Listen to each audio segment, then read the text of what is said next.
husband to the point where he can understand me, where he no longer sees me, but he hears you. He starts to hear you. And if he doesn't, remember we talked about perseverance. Some things you're going to have to persevere through. Me and my wife got married when we were 19. There's some seasons you're going to have to go through. Whether or not neither one of you are mature in the word, we used to cuss at each other all the time. But we weren't as seasoned as we are now. But I'm saying there's some things that we had to go through. You're going to have to go through some things. But you don't, go ahead. No, you don't have to go through it alone. You need to seek out some help. And when you're talking about being in a relationship, especially with married couples, you didn't just get married. You dated. You spent time with each other. You got to know each other. That's how it should have been. You done something together. You done something together. So where you had some kind of communication. There was something. Something was there. Right. So you were able to do A, B, C, and D. You know, even if you're not seasoned, even if you're not in the Word, you had some form of communication because you got together somehow. Right. Even if it was bad communication, you did something. And even if it was through some negative things, even the Bible talks about God's grace is still sufficient. See, you can't expect to sow negative seeds and do evil things and not expect that you're going to reap the harvest. Come on. The harvest is going to come. Come on. No farmer expects to lay down crops and not expect his crops to come up. That's right. You, even as a seasoned saint, you as a believer, a mature Christian, when you sow bad seeds, you're going to get a bad harvest. Come on. But you have to understand that God can still grace you even for the harvest. The problem a lot of times is we don't want the harvest. Come on. We don't mind laying the bad seeds and saying the bad things, but we don't want the harvest to come up. And then the minute the harvest come up, we're looking for somebody to save us. Help somebody. Well, don't the word say, and don't the word say. Yeah, the word does say that. The word does say that. But God also says that he's a man that he should not lie. That he's going to watch over his word so that he can perform it. See, there's some things that you've been sowing, and there's a harvest that's coming. You're going to get the harvest. That's right. That's good. So start laying good seeds now. Plant good seeds. But along with that, what the question Larry had is that there has to be some form of communication. There has to be communication. Sometimes you have to have those hard conversations. You have to have those hard conversations. And it's not going to feel good, but if you want to get from A to F or beyond, you have to have some form of conversation. So you can't just constantly, if you're in conflict, you can't just choose to turn aside, walk away. You have to have a conversation. Even if you don't even know the word, even if you've never been to church, you still have to have some form of communication in order for your relationship to flourish, to prosper. So let me address this other question, and then we're going to move into the last point. And the question was about money. Deon, can you repeat that again? It was What about if money. the husband makes every matter about money when going out? Okay. He makes it about money. I'm trying to figure out how that question... I'm sorry, it's no longer on the screen, so Well, I can't read it word for like word. every time the person want to go out, the husband We don't said have we enough don't have money. the money. We'll But have I the think money. you all addressed that issue on your Black Love Tuesday about finding things to do that don't cost money. So Right, and then you have to look at the root of that. Why is it a money issue with your spouse, be it male or female? Why is it a money issue? This is where you have to go deeper, and this is where deliverance comes in. Could it be that you never had money when you were a kid to do anything? You were never allowed to be frivolous or be able to spend your money? Or is it because you never had anything? Because there's a reason that you don't just get money and be like, oh, I'm never spending my money. That doesn't just happen. The way we are starts in the womb. And we can't just count our upbringing, where we've been or what we've been taught or what's been modeled before us. So you have to get to some deeper issues at certain times, especially when you're dealing with conflict. Well, why is money such an issue? Is it because we never have any money? Is it because we're constantly living from paycheck to paycheck? What is the real issue there?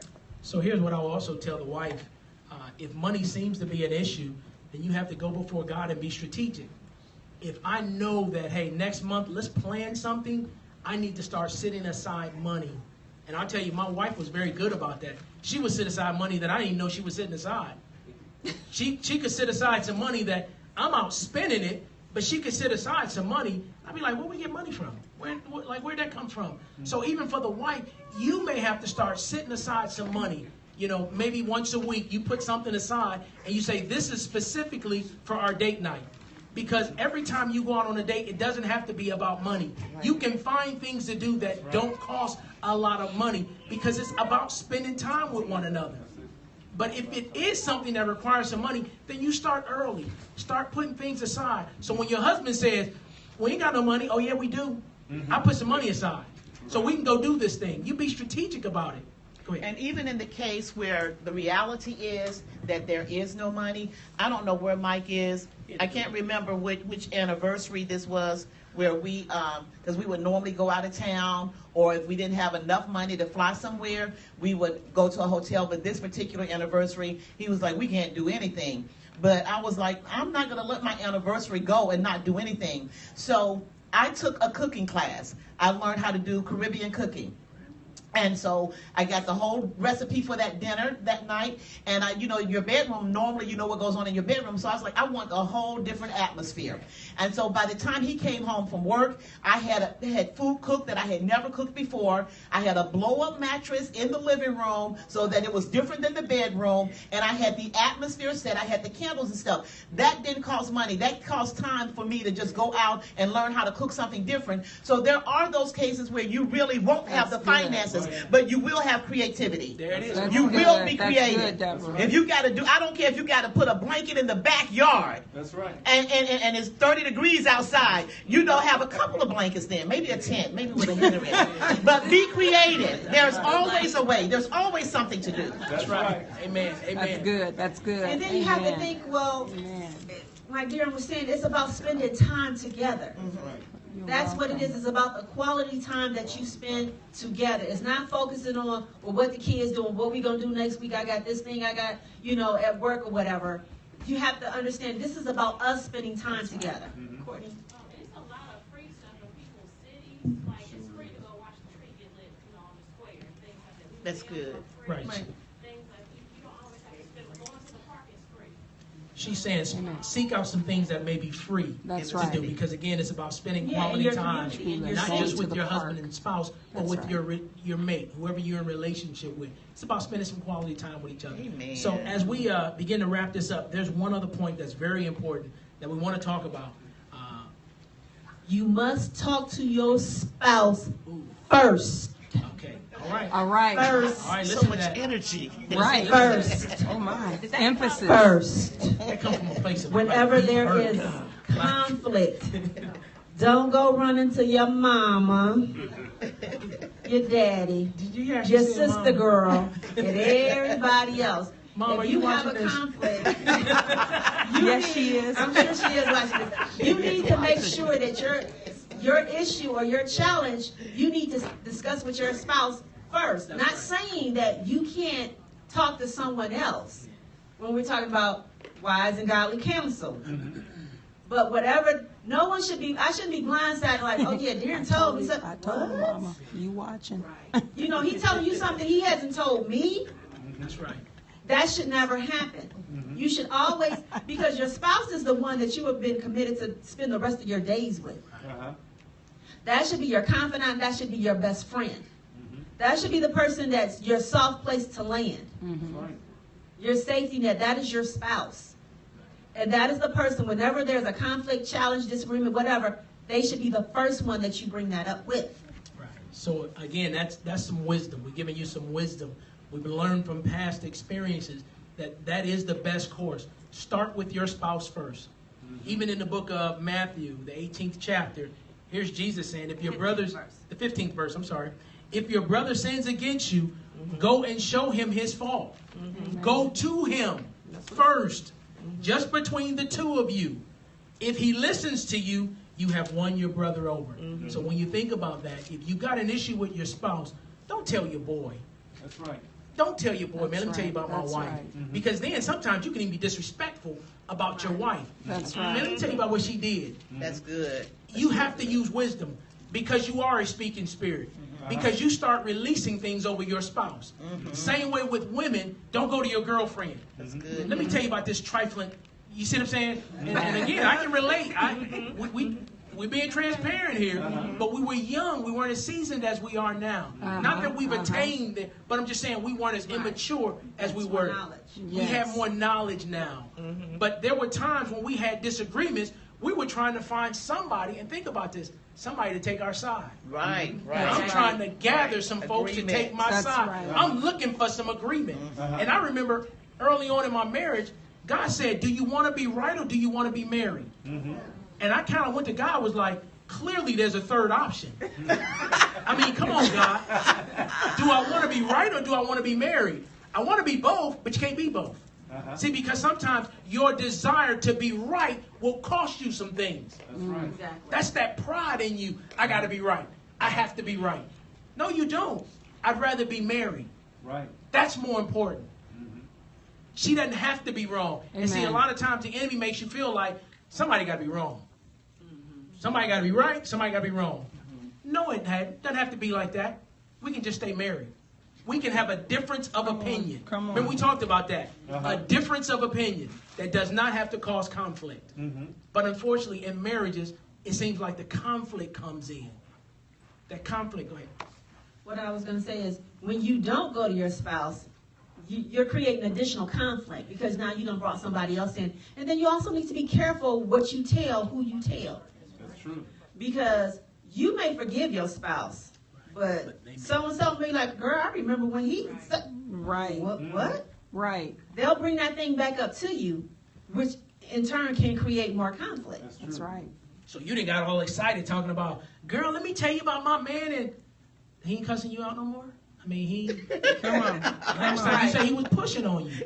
Because they'll remember that. And you thinking like, why they bringing that up now? Exactly. Why they hating on me? Because you told them. That's right. You told them. See, you were quick to forgive them. They weren't. That's Right. right. Exactly. Because they're not in relationship with your spouse like you are. Exactly. See, you can forgive them easily because God talks about that forgiveness, but they haven't. Come That's on. not their spouse. Right. They still remember when he used to put his hands on you. That's Or right. she used to put her hands on you. That's right. They still remember the things that he said about your mama. They didn't let that go. And mama remembers. And mama remembers. Members. Mama And they'll remembers. tell you about it. And will remind. See what I'm saying? See, the Bible says we have to be quick to forgive. We have to be quick to forgive. Because we can remember some things. And remember, I talked about that. Remember, you got to take authority over those thoughts. That's right. Because those thoughts will come back up. That's right. Remember when your wife used to do you like that? Remember your husband? You'd be like, wait, where'd that come from? And you know, people would laugh. My family be like, they'd be like, you know what LaShawn gonna say? That's right. Stay up out of 3145 Crooked Tree. That's not your business. That's right. And you know, they would laugh and be like, she don't never. That's not your business. Come on. And you need to be okay with that. So this here is a united front. Amen. That's good. Married couples, you need to have a united front. I always tell my wife we're a team. That's We right. even make up the bed together. I'm like, baby, we're a team. We can do things so much faster, so much easier when we come together as a team. So if you're not there as a married couple, if that's not your story, then continue to work on that. Stop seeing your wife or your husband as competition Or the enemy. or the enemy. God gave you your wife to complete you. They enhance you. They help you. But it has to be a mindset change. A mindset. Your mind has to change. Okay, I'm sorry. Exactly. Okay, all right. Well, we need to wrap this up.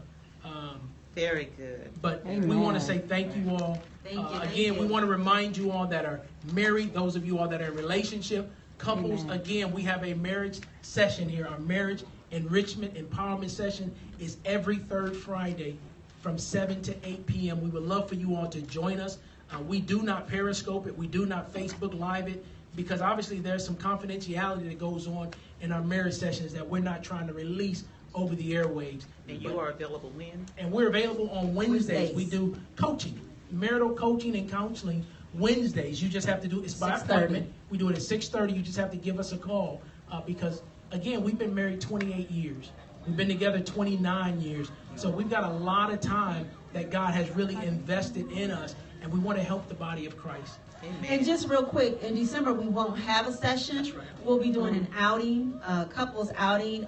We're going to Playhouse in the Park to see A Christmas Carol. That'll be December 18th at 2 p.m. So if you would like to come along with us, join us, you can give us a call at 513-734-8474 or 513-832-8070. Or just in advance, go ahead and pick up your tickets because the tickets are on sale. December 18th, December 2 p.m., 18th. Playhouse Square. This is in Please Cincinnati, join us. Ohio. Thank you guys for joining. All right. Thank you for Love joining you us. guys. Looking forward to talking to you again. God bless you.